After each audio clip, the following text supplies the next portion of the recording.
காலில் செருப்பு கூட இல்லாமல் மக்களோடு மக்களாய் அமர்ந்து மக்களின் குறைகளை கேட்டறிந்த கலெக்டர்.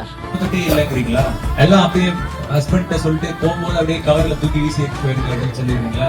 77வது குடியரசு தினத்தை முன்னிட்டு தமிழகத்தில் இருக்கக்கூடிய 12,525 ஊராட்சிகள்லயுமே கிராம சபை கூட்டங்கள் நடந்திருக்கு. இதுல ஒரு பகுதியா திருவள்ளூர் மாவட்டம் பூண்டி ஒன்றியத்துக்கு உட்பட்ட திருப்பாச்சூர் ஊராட்சியில கிராம சபை கூட்டமானது நடந்த நிலையில திருவள்ளூர் மாவட்ட ஆட்சியர் கலந்துகிட்டாரு. பல்வேறு துறை சார்பாகவும் அமைக்கப்பட்டிருந்த முகாம்கள்ல பார்வையிட்டு இருந்திருக்காரு. இதுக்கப்புறமா பல விஷயங்கள் அங்க பேசப்பட்டிருந்தாலும் வரவு செலவு கணக்குகள், தணிக்கை அறிக்கை, ஊராட்சியில டெங்கு காய்ச்சல் வராம இருக்கு, தடுப்பு நடவடிக்கைகள் பத்தி ரொம்பவே விரிவா ஆலோசிக்கப்பட்டிருக்கு. இதுக்கப்புறமா பொதுமக்கள் கிட்ட இருந்து மனுக்களை படிச்சது மட்டும் இல்லாம சீக்கிரமா உரிய நடவடிக்கை எடுக்கப்படும் அப்படின்னு மாவட்ட ஆட்சியரான பிரதாப் தெரிவிச்சது அங்க இருக்கக்கூடிய பலரையுமே ஆச்சரியப்படுத்தினது மட்டும் இல்லாம ஆட்சியரே நம்ம கிட்ட இவ்வளவு சகஜமா பேசுறாரு அப்படின்னு ஒரு ஃப்ரெண்ட்லி கான்வர்சேஷன் போனது பார்த்த பலரையுமே ரொம்ப ஆச்சரியப்படுத்தியிருக்கு. மொழிப்போர் தியாகிகளுக்கு வீர வணக்கம் செலுத்துவோம்.